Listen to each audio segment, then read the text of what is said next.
we're grilling today, baby. I'm gonna show you 3 of my favorite ways to incorporate blends into your grilling so you can maximize flavor and really up your grilling game. Today we're talking dry rubs, we're talking wet rubs, we're talking marinades, and the best way to use all of these depending on what you're grilling. We'll be featuring honey and herb rub, Carolina barbecue rub, and cowboy grilling rub. At the end of this video, I'm hoping you step away with some confidence to take on any grilling challenge.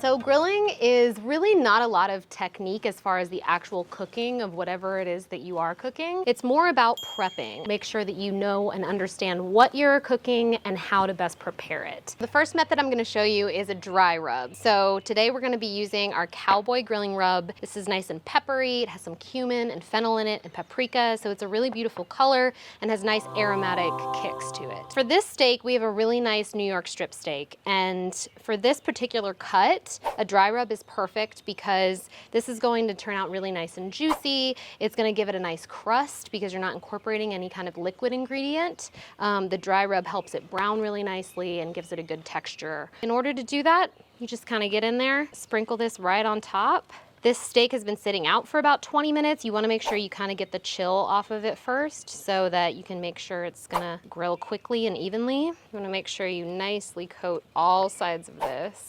Pick up any excess on the pan. And then I'm gonna let this sit for about 10 minutes before putting it on the grill just to make sure that that rub is nice and adhered to the surface. So we're using this blend on a steak today, but really this blend can be used on anything that would go well with a peppery kind of savory flavor. So you could put this on grilled eggplant or even grilled corn. Okay, so whether you are grilling on a charcoal grill like we are today or on a propane grill, you want to make sure that you have 2 zones of heat on your grill. This is very important. You want a hot zone and a cool zone. It's not necessarily going to be cool, I should say less hot, because you want to make sure you have a side that you can sear and get a really high heat on it really quickly, and then a side that you can move to if it needs a little bit more time to cook but you don't want it to burn. So we're going to put this directly onto the hot zone. Okay, this has been on here about 8 to 10 minutes now. So you just want to keep looking at it. It depends on how thick your meat is, but once you see that it's starting to get charred on the edges, the fat is starting to render and bubble at the top, that's how you know you're doing the right thing. Now the thing about a dry rub is it is gonna burn. The spices are gonna burn. There's sugar in there as well. That's how you get that nice crispy crust on the outside. Okay, so this is to the temp I want it. See what the other side looks like. Also got some good charring on it. The fat is rendering on that side as well, has a nice little crust. So this guy's ready to take off the grill. The most important part of grilling, in my opinion, is to make sure you rest this steak after you grill it. With vegetables, you don't have to worry about that, but with animal proteins, you wanna make sure you rest it before you cut it because the heat draws out all of the moisture inside, and if I were to cut it now, all those juices would just come pouring out. If you let it rest, it gives an opportunity for those juices to reincorporate back into the meat so that you get a nice juicy piece of steak when you slice into it. What you wanna do when you slice a steak is make sure you're cutting against the grain. So you're going to find these little striations. Kind of hard to tell sometimes after it's cooked, but if you kind of just push on it, you can kind of see where the meat separates, and you're gonna cut perpendicular to that.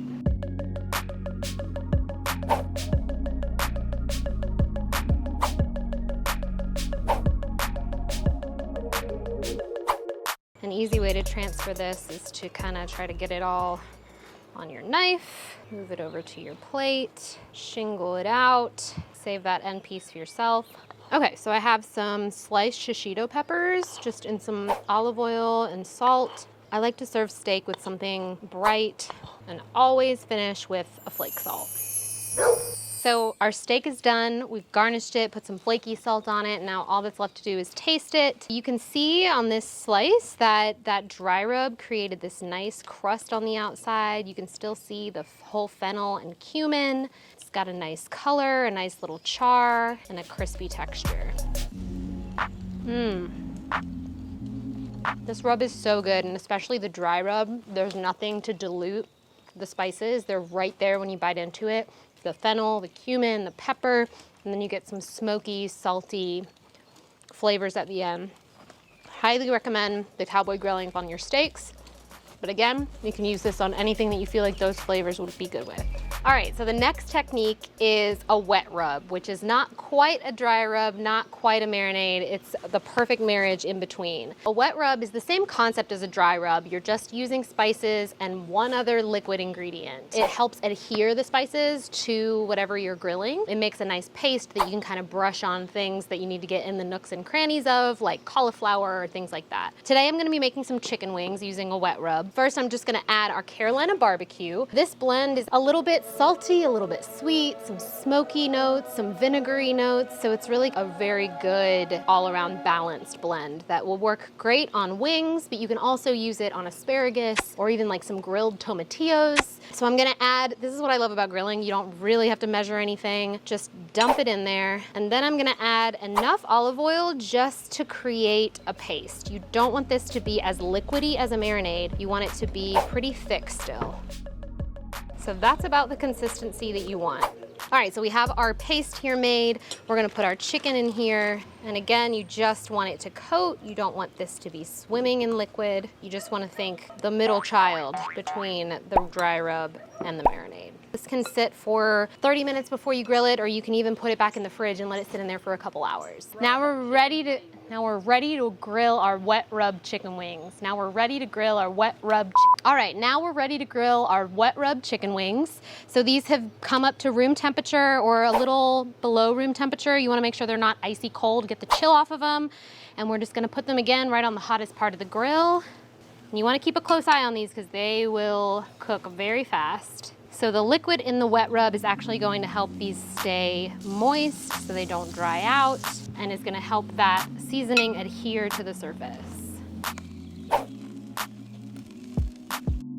Okay, so these have been cooking about 10 minutes. Just flip them frequently because you don't want them to burn, but you do want to get a nice little char on them. Now we're just going to take these off. They're reading at 165, which is the temp you want for chicken. You're going to let these rest, let all the juices reincorporate so you can get a nice juicy wing. All right, our chicken wings are done. If you wanted to, you could toss this in a barbecue sauce or put like a honey vinegar glaze on top of it. I prefer just as is because the blend actually creates so much good texture and flavor, and I want to maintain that. So let's dig in. Chicken wings are my favorite food, so this is like such a blissful moment for me. That Carolina pork rub is really the perfect balance of sweet, salty, smoky, tangy. It has everything you need. Feel free to get creative and use this not just on animal proteins, but on vegetables or even grilled tofu or cheese like halloumi. This is an incredibly versatile blend and is not just for wings, but also makes the perfect wing. Okay, our final grilling technique, last but not least, is a marinade. So most people know a marinade as something you put together, you throw it on top of some chicken or some pork, and then you put it in the fridge and let it sit for a little while. Then you come out and grill whatever it is you're grilling. I actually like to do the opposite. We're gonna be doing a grouper fillet today. So with fish, it's so delicate and I wanna get that charred, grilled flavor on there and then incorporate some more layers on top of that. We're gonna be using our honey and herb spice today. This is exactly how it sounds. It's herbaceous, it's got some honey in there, so it's a perfect combination with a white fish like grouper. Our marinade is gonna be very simple. We're gonna use some olive oil, rice wine vinegar, some fresh orange juice, thinly sliced red onion, and then a nice generous sprinkle of our honey and herb. So we want this to marry together and marinate a little bit, let all those flavors come together while we cook our fish. So I'm gonna put this out of the way for right now. Then we have this beautiful grouper fillet. And since we're gonna be adding the marinade after, I'm just gonna do a very simple salt and pepper. Salt is your friend when you're grilling. It's gonna help season the meat, it's gonna help tenderize the meat, hold its moisture, so don't be shy. So something important to note is that this has been out of the fridge for a little while, took the chill off a little bit, and we are gonna add this right in between the hot and the cooler zone. All right, it's been grilling on this side for a few minutes. And that's what you're looking for. You want a nice char on some places. You don't want it to get really black, but you still wanna make sure you're getting that smoky, flavorful char on there. All right, so this is done cooking. You gotta be careful taking these off because they wanna fall apart, which is what you want. And then you want to waste no time because you want this marinade to take advantage of the warmth of the fish to help this soak in there. I'm gonna garnish with a little bit of dill, or a lot of bit of dill. I feel like you can never have too much dill. And then a nice squeeze of lemon. And there is your reverse marinated filet of grouper.